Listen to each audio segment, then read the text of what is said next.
We're back with Dr. Oz, who's my special co-host today, and we're kicking off our week-long Diets on Trial series right now. And we're going to put some of the most popular fad diets to the test to see if their strategies really work. So joining us right now is weight loss specialist Dr. Melissa Hirschberg. Please welcome her. Hi, thanks for having me. Very good. You met Dr. Oz already? Yes, of course. Okay. Honor.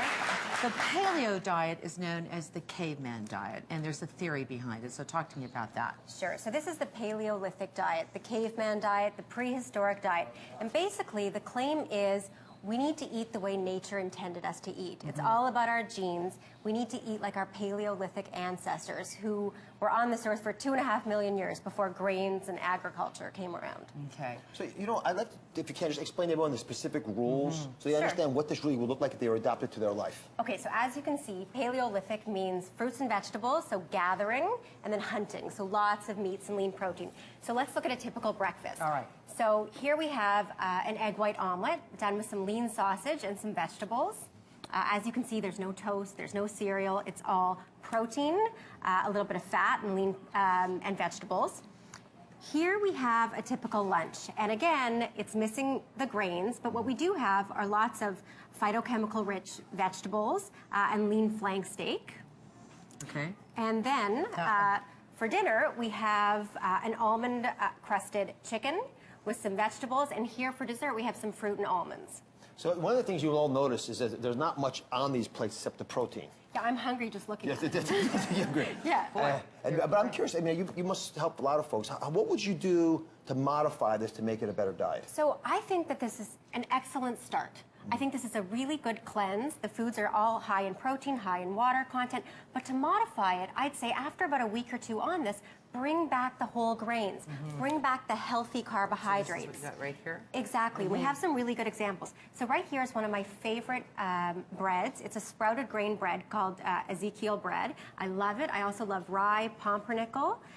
Here we have a sweet potato, again, rich in beta-carotene, rich in fiber, so healthy, so tasty. I hear so much about Ezekiel bread. Why is it so loved?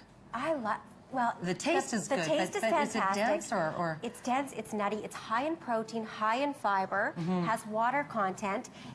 It tastes and it's good. crunchy. And it's crunchy. And Okay. it's fantastic. You say on this diet, no dairy, no grains, no refined sugars, processed food, or alcohol. Right. So you do this, so to make this work, you kick this off. You do this for how long again? Well, I mean, I think a week to 2 weeks would be a good cleanse. After that, I think it'd be very difficult to sustain and so continue the pro going. is it's a good cleanse. It's a great cleanse, and it's easy. This is the lazy man's diet. This is a diet my dad could do. It's basically... Marilyn's mad about the alcohol comment. She took the alcohol out and she's out of it. Yeah, okay. So it's true. And I think any diet, alcohol is calories, right? And it's sugar, and it's going to spike your insulin. There's no doubt about it. So on this diet, they say, you can have a glass of wine, you can have a drink on occasion, but not too much. So how would you grade this? On a grade of, scale 1 to 5, what would you give it? I'd give it probably a 3 out of 5. I think that it's got a lot of good elements. The protein spikes your metabolism. It keeps you full. The fruits and vegetables have antioxidants. But it's not a lifestyle. Eventually, we need the carbs. We're going to have no serotonin. We're going to be irritable, in a bad mood. So I'd say overall, 3. Are there long-term health risks to something like this if you do, in fact, stay on it for a long period of time? 2 things would concern me if my patients went on this diet. One would be for women, there's not much calcium. So dairy's low, so I'd be worried about osteoporosis risk. And another thing is we're hearing so much about whole grains and insoluble fiber decreasing circulating estrogen. So I'd be worried about my female patients that have breast cancer or want to reduce their risk of breast cancer, that they're missing the fiber that's going to decrease that. So I wouldn't be... The good part about it, and I would give it a 3 also, but the reason I give it a 3 is because when it's done wrong, it's a 1. Yeah. And when nutritionists look at this diet plan, they'll often grade it very poorly because of that. But if you did it right, if you had lean protein, the average protein today in North America probably has about 30% fat in it. But in the times of the Paleolithic period, 10,000, 20,000 years ago, there was 5%, 10% fat. And so if you're eating real high-quality products, this is probably doable if you add a little bit of the grains that you mentioned here, and anything that's got color. You want some color in your life because you're harvesting nature's natural antioxidants, to your point. And these lean proteins that you gave an example here are a wonderful way to modify point of this. There's so many people that take on diets, and we're going to look at all diets this week for the most part. But you know, it really is. I think we worry about the dress size more than we worry about the long-term effects. So you both want us to talk to our doctor before we take on something like this. I mean, we hear that, but it's really important. Yeah, absolutely. I mean, you have to look at both. I mean, I think that the key with diet is we're looking at nutrition. And when we look at nutrition, we're looking at the quality of the food we're eating. And then we're looking about our dress size. And so that's quantity. So even if you're eating the most healthy foods, you still have to watch portions. It's not a license to just overindulge. Okay, all right.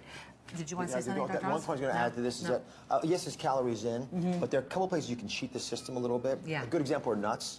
Because you don't digest all of the nut that you eat.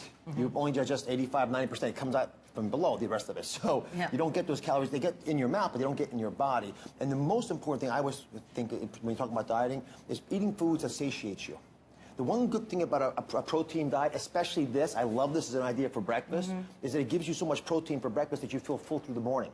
So by the time you're making mistakes, it's later in the day, you have a little chance to catch up. Let's do the final verdict of the paleo diet. Okay, let's look over here. I'm going to look at this. What's the final verdict there? Okay. Oh, reject. Okay. Reject. Overall, I mean, it's a good cleanse. I reject this as a lifestyle. I don't think it's sustainable. I think we need our whole grains. We need our carbohydrates. We need to enjoy food. And so this is just too restrictive. Okay, we're going to research a lot of other diets this week, too. Can't That's wait. good. Did anybody make the grade this week? Well, you have to wait and see. You have to wait and see. I'm a tough critic. I'm a tough critic. I know. But, you know, there is one that I think would be a great lifestyle that we're here all about. Can't wait. All right, thank you so much. Thanks to both of you. We have to take a break. We'll be right back. You know, the thing with diets, if you stay on the diet, you stay on the diet.